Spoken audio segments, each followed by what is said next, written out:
Education सदगुरु के daily GK quiz programme में एक बार फिर आप सभी का बहुत बहुत स्वागत है। Daily quiz, mock test, current affairs, question and answer के लिए आप हमारी वेबसाइट www.educationsadguru.com पर भी विजिट कर सकते हैं। तो चलिए दोस्तों, आज के सेशन की शुरुआत कल के अभ्यास प्रश्न से करेंगे। कल हमने आपसे अभ्यास प्रश्न में पूछा था कि भारत के निम्नलिखित में से किस राज्य में सी प्लेन परियोजना स्थापित की जाएगी।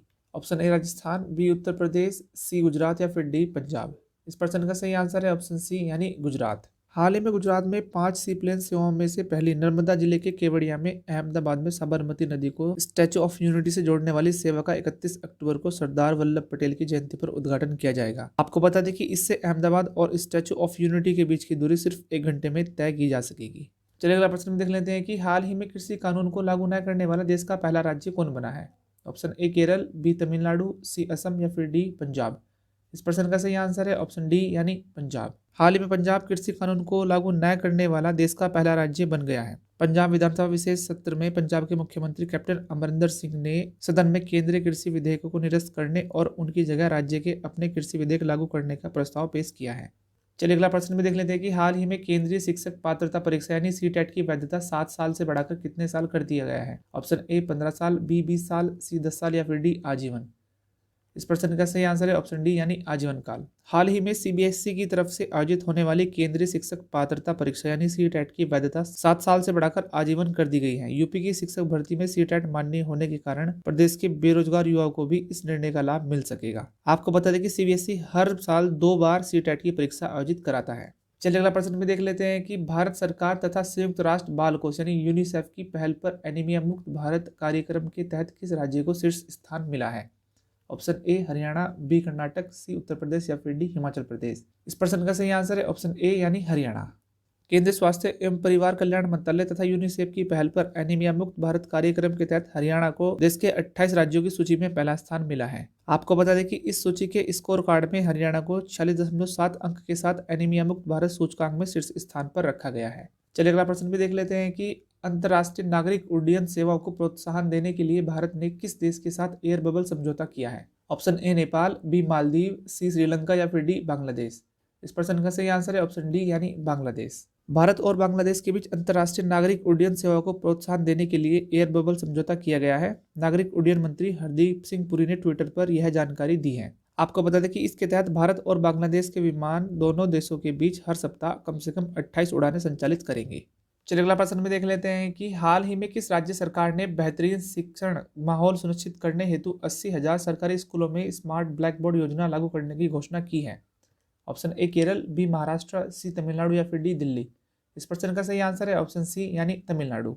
हाल ही में तमिलनाडु सरकार ने बेहतरीन शिक्षण माहौल सुनिश्चित करने के लिए 80,000 सरकारी स्कूलों में स्मार्ट ब्लैक बोर्ड योजना लागू करने की घोषणा की है। आपको बता दें कि यह योजना ऑडियो विजुअल शिक्षण सामग्री के माध्यम से चलाई जाएगी। साथ ही केंद्र सरकार के शिक्षा मंत्रालय की स्मार्ट क्लासरूम योजना राज्य के 7,500 स्कूलों में भी लागू की जा रही है। चलिए इसी के साथ अगला प्रश्न भी देख लेते हैं कि portrait of power, half a century of being at ringside निम्न में से किस अर्थशास्त्री की बायोग्राफी है।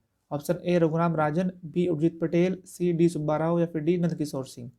इस प्रश्न का सही आंसर है ऑप्शन डी यानी नंदकिशोर सिंह। हाल ही में जाने माने अर्थशास्त्री नंदकिशोर सिंह ने portrait of India, half a century of being at ringside नामक अपनी आत्मकथा का विमोचन किया है। आपको बता दें कि यह पुस्तक एनके सिंह के जीवन काल के बारे में बतलाती है, जिन्होंने भारतीय अर्थव्यवस्था के विकास में सक्रिय भूमिका निभाई है और वे वर्तमान में 15वें वित्त आयोग के अध्यक्ष के रूप में सेवारत हैं। इसके साथ अगला प्रश्न भी देख लेते हैं कि कोयले के बारे में 5वें संयुक्त कार्यदल यानी ZWG की बैठक आगामी 5 नवंबर को भारत और किस देश के बीच आयोजित होगी। ऑप्शन ए अमेरिका, बी रूस, सी ब्राजील या फिर डी इंडोनेशिया। इस प्रश्न का सही आंसर है ऑप्शन डी यानी इंडोनेशिया। भारत और इंडोनेशिया के बीच कोयले के बारे में 5वें संयुक्त कार्यदल यानी ZWG की बैठक 5 नवंबर को आयोजित होगी। इस बैठक की मेजबानी भारत कर रहा है। आपको बता दें कि कोविड महामारी के कारण हवाई यात्रा पर लागू प्रतिबंधों के कारण यह बैठक नई दिल्ली से वीडियो कॉन्फ्रेंसिंग के माध्यम से आयोजित की जाएगी। इसी के साथ अगला प्रश्न भी देख लेते हैं कि हाल ही में किस राज्य की जिला सड़कों और राज्य राजमार्गों को अपग्रेड करने के लिए भारत सरकार ने एशियाई विकास बैंक के साथ एक समझौता किया है। Option A Bihar, B Jharkhand, C Maharashtra या फिर डी ओडिशा। इस प्रश्न का सही आंसर है ऑप्शन सी यानी महाराष्ट्र। हाल ही में भारत सरकार और एशियाई विकास बैंक ने महाराष्ट्र में 450 किलोमीटर लंबी जिला सड़कों और राज्य राजमार्गों को अपग्रेड करने के लिए 177 मिलियन अमेरिकी डॉलर के समझौते पर हस्ताक्षर किए हैं।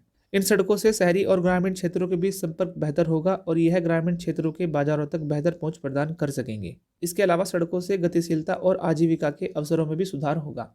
चलिए अगला प्रश्न भी देख लेते हैं कि मालाबार नौसेना युद्धाभ्यास का संबंध भारत और किस देश से है। ऑप्शन ए रूस, बी जापान, सी ऑस्ट्रेलिया या फिर डी ब्रिटेन। इस प्रश्न का सही आंसर है ऑप्शन सी यानी ऑस्ट्रेलिया। हाल ही में भारत सरकार ने घोषणा की है कि ऑस्ट्रेलियाई नौसेना नवंबर 2020 में होने वाले मालाबार युद्धाभ्यास में शामिल होगी। इस अभ्यास में भाग लेने वाले देश जापान, भारत और अमेरिका हैं। आपको बता दें कि समुद्री सुरक्षा में अंतर्राष्ट्रीय सहयोग प्राप्त करने की प्रक्रिया में भारत ने अभ्यास में भाग लेने के लिए ऑस्ट्रेलिया को आमंत्रित किया था। चलिए आज के सेशन का अपना आखिरी प्रश्न भी देख लेते हैं कि हाल ही में 31 वर्षीय टेनिस खिलाड़ी जूलिया जॉर्जेस ने संन्यास लेने की घोषणा की है। उनका संबंध निम्न में से किस देश से है। Option A Germany, B Sweden, C America या फिर डी स्विट्जरलैंड। इस प्रश्न का सही आंसर है ऑप्शन ए यानी जर्मनी। हाल ही में जर्मनी की टेनिस स्टार खिलाड़ी जूलिया जॉर्जेस ने 31 वर्ष की उम्र में टेनिस से संन्यास लेने का फैसला किया है। आपको बता दें कि जूलिया 2018 में सर्वश्रेष्ठ 9वीं रैंक पर पहुंची थी और उनका सबसे हालिया मैच फ्रेंच ओपन में जर्मनी की लारा सिगमंड के खिलाफ दूसरे दौर में था, जिसमें उन्होंने हार का सामना किया था। चलिए आज का अभ्यास प्रश्न भी देख लेते हैं कि प्रोक्यूरमेंट मैनुअल 2020 यानी पीएम 2020 का संबंध निम्न में से किससे है। Option A ICMR, B DRDO, C ISRO या फिर डी वित्त मंत्रालय।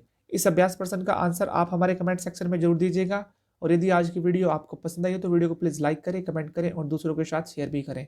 और अगर आप पहली बार इस चैनल पर विजिट कर रहे हैं तो चैनल को सब्सक्राइब करना बिल्कुल भी मत भूलें और बेल आइकन को जरूर प्रेस करें ताकि आने वाली नई वीडियो की नोटिफिकेशन सबसे पहले आप ही के पास हो। तब तक के लिए आप हमारे चैनल पर लगातार बने रहिए।